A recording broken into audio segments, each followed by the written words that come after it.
आज धर्म के नाम पर लोगों ने अलग अलग रास्ते पकड़े हुए हैं, दुकानें खोली हुई हैं, अपने अपने व्यापार चलाए हैं धर्म के नाम पर। आप बहुत बहुत ऐसे शहर हैं जो धर्म नगरी के नाम पे मशहूर हो गए हैं, तो वहाँ जब आके देखते हैं सुधार ले मन का कर्म सुधार, जब काया का कर्म मन का कर्म सुधार ले काया कर्म सुधार। जब मन का कर्म सुधरेगा तो काया का कर्म जो सुधर जाएगा, और जब कर्म काया का सुधरेगा तो समाज जो है हमारा एकदम उन्हों से बीत रहा।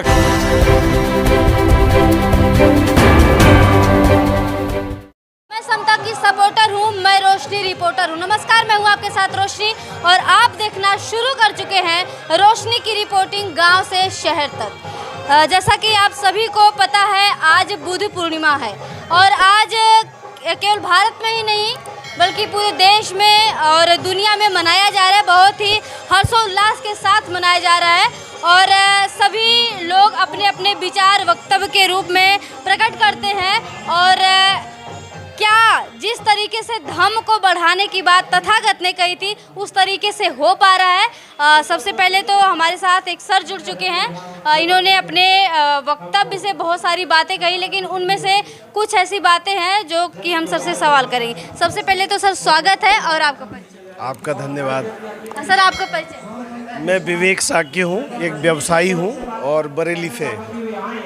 सर, जैसा कि आप स्पीच दे रहे थे और लोगों को समझाने की कोशिश कर रहे थे, आज के दिन का जो संदेश जाता है वो क्या कहना चाहेंगे लोगों से? आज के दिन इस संसार को एक बहुत बड़ी वैचारिक क्रांति मिली और उसका सूत्रपात तथागत बुद्ध ने किया था। आज के ही दिन किया था, बुद्ध पूर्णिमा के दिन सिद्धार्थ गौतम को बुद्धत्व की प्राप्ति हुई थी। और सबसे बड़ा संदेश ये था कि मनुष्य को अपना कल्याण साधने के लिए कोई आडंबर नहीं करना है, कि पारलौकिक शक्तियों का अधीन नहीं रहना है। अपना पुरुषार्थ करके मनुष्य अपने सभी दुखों से छुटकारा पा सकता है, अपनी समस्त समस्याओं का हल ढूंढ सकता है। ये बुद्ध की क्रांति थी और बुद्ध के एक सूत्र में ये क्रांति हमें दिखाई देती है। बुद्ध ने कहा था, अत्ता ही अत्तनो नाथो को ही नाथो परोसिया, अत्तनाव सुदंतेनं नाथं लवती दुर्लभं। ये पाली भाषा का सूत्र है। सूत्र कहते हैं सूत्र को। तो ये सूत्र ये बताता है, अत्ता ही अत्तनो नाथो, मनुष्य अपना नाथ अपना स्वामी स्वयं है। इसका कौन स्वामी हो सकता है? और अगर मनुष्य अपने आप को सुशिक्षित कर ले, अपने आप को ट्रेंड कर ले, अपना दमन कर ले, अपने चित्त को अपने बस में कर ले, अपने मन को अपना गुलाम बना ले, तो ये मन इस संसार की बड़ी से बड़ी उपलब्धियां हासिल कर सकता है। और आज के विज्ञान ने बुद्ध के इस वाक्य को, इस सूत्र को सिद्ध करके शांति का संदेश देगा कौन, किसके थ्रू जाएगा? वही मैं कह रहा हूँ, मैं अपनी बात पूरी करने दीजिए। ये जिम्मेदारी केवल भिक्षुओं की नहीं है, भंतों की नहीं है। बुद्ध ने किसी विशेष भिक्षु बनाने के लिए कोई प्रवचन नहीं दिया था। हम जैसे साधारण मानवों के कल्याण के लिए बुद्ध ने अपना प्रवचन दिया था। और जिस वाणी से हम लोगों का कल्याण हुआ है, आपका कल्याण हुआ है, मेरा कल्याण हुआ है, मेरा और आपका मिला जुला ये प्रयास होना चाहिए कि जो मैंने प्राप्त किया है, मुक्ति का मार्ग, सुख का, समृद्धि का मार्ग, उन्नति का, विकास का मार्ग, उसका मैं प्रचार करूं। कैसे करेंगे सर, किस तरीके? बुद्ध ने अपने प्रचार के लिए जो रास्ता अपनाया वो हमने अपनाना है। बुद्ध ने कोई बल का प्रयोग नहीं किया। बुद्ध की क्रांति एक वैचारिक क्रांति है जो एक मस्तिष्क से दूसरे मस्तिष्क तक जाती है। इसके लिए बुद्ध ने कभी हिंसा का सहारा नहीं लिया, कभी जोर जबरदस्ती का सहारा नहीं लिया, कोई प्रचार प्रोपगंडा नहीं किया। बुद्ध बनने के लिए, बुद्ध का आचरण डालने के लिए हमें कोई विशेष चिन्ह अपने ना माथे पे लगाना है, ना गले में लटकाना है, ना सिर पे धारण करना है।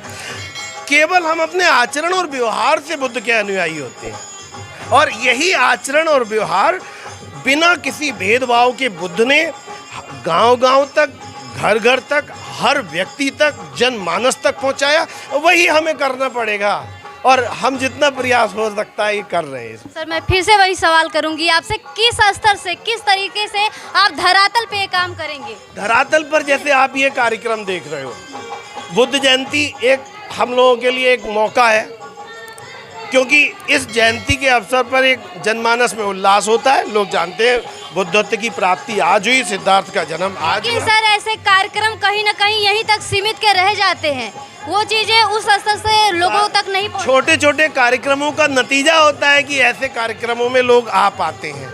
इस कार्यक्रम के पीछे कुछ सामाजिक चिंतकों ने गांव-गांव जाके, घर घर जाके लोगों को इस चीज़ को बताया होगा। मैं जानता हूं कि 2500 साल हो गया बुद्ध की, ना तो अब शब्दावली किसी को समझ में आती है, ना ही बुद्ध का ज्ञान समझ में आता है। धर्म के नाम पर इतनी विकृति और भ्रांतियां पैदा हुई हैं। एक चुनौतीपूर्ण कार्य है आज लोगों को समझा पाना, क्योंकि आज धर्म के नाम पर लोगों ने अलग अलग रास्ते पकड़े हुए हैं, दुकानें खोली हुई हैं, अपने अपने व्यापार चलाए हैं धर्म के नाम पर।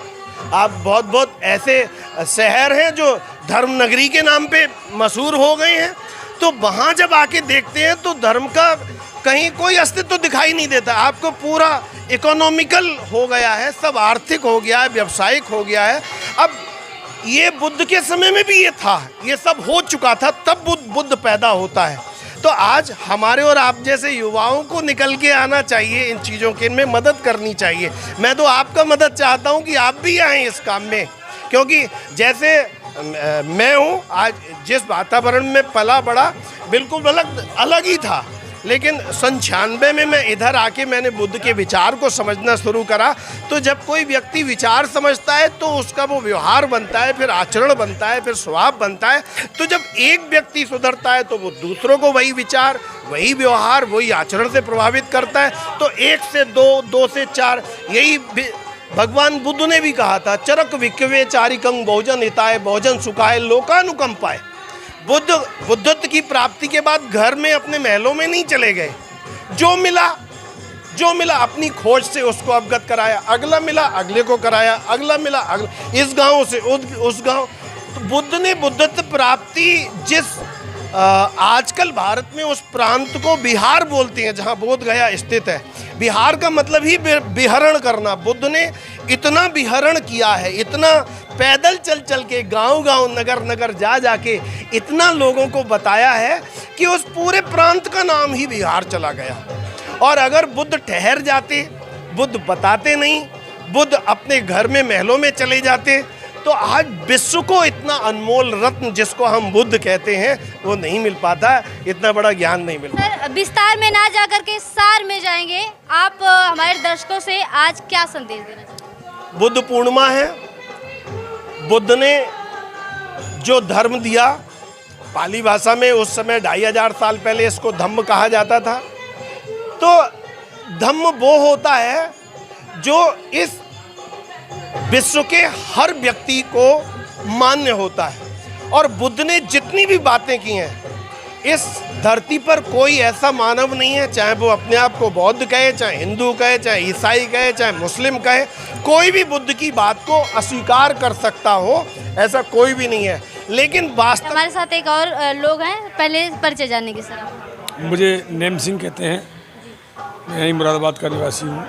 पेशे से क्या है सर? पेशे से मैं रिटायर्ड हूँ, आबकारी विभाग में नौकरी करता था। तो सामाजिक कार्य में आपका क्या योगदान है?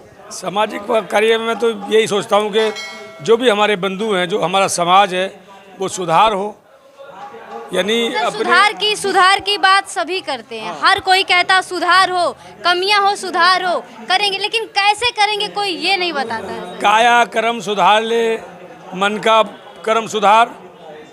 जब काया का कर्म मन का कर्म सुधार ले, काया कर्म सुधार।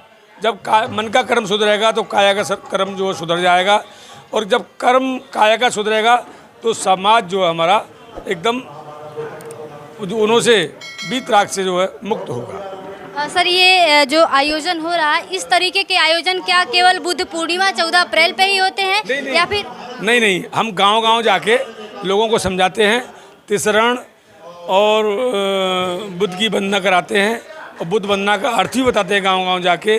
बुद्ध है क्या?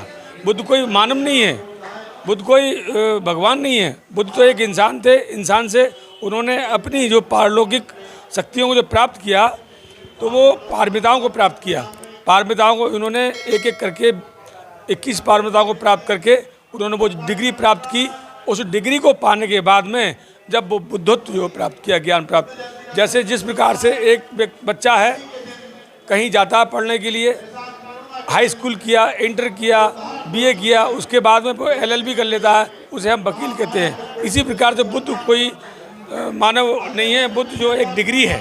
सर बौद्ध धम्म जो है कहीं ना कहीं ये धर्म तो नहीं है, ये धम्म है, एक सरल मार्ग है, लेकिन लोग इसे कठिन बना रहे हैं, क्या कहेंगे इसके लिए? नहीं, कठिन नहीं है। कठिन बना रहे, मैं क्या बोली सर, है ये सरल मार्ग, लेकिन लोग इसे जो प्रेजेंट करते हैं कठिन बना के करते हैं, क्या कहेंगे? कठिन इसलिए बना रहे हैं कि भारत जो सुखी ना रहे, दुखी रहे, क्योंकि भारत में सुख जो है वंचित होता जा रहा है, लोगों से दूर होता जा रहा है। जो बुद्ध की शिक्षा दूर होती जाएगी तो सुख भी दूर होता जाएगा। बुद्ध की शिक्षा को आत्म अर्पित जो करने के बाद में आदमी पाएगा, आदमी की तृष्णा जो है मुक्त होगी, तृष्णा से मुक्त होगा। जब तृष्णा से मुक्त होगा, भय से मुक्त हो जाएगा, भय से मुक्त होगा, आदमी स्वतंत्र हो जाएगा और आदमी दुष्चार नहीं करेगा, दुष्कर्म नहीं करेगा, उनसे वंचित रहेगा।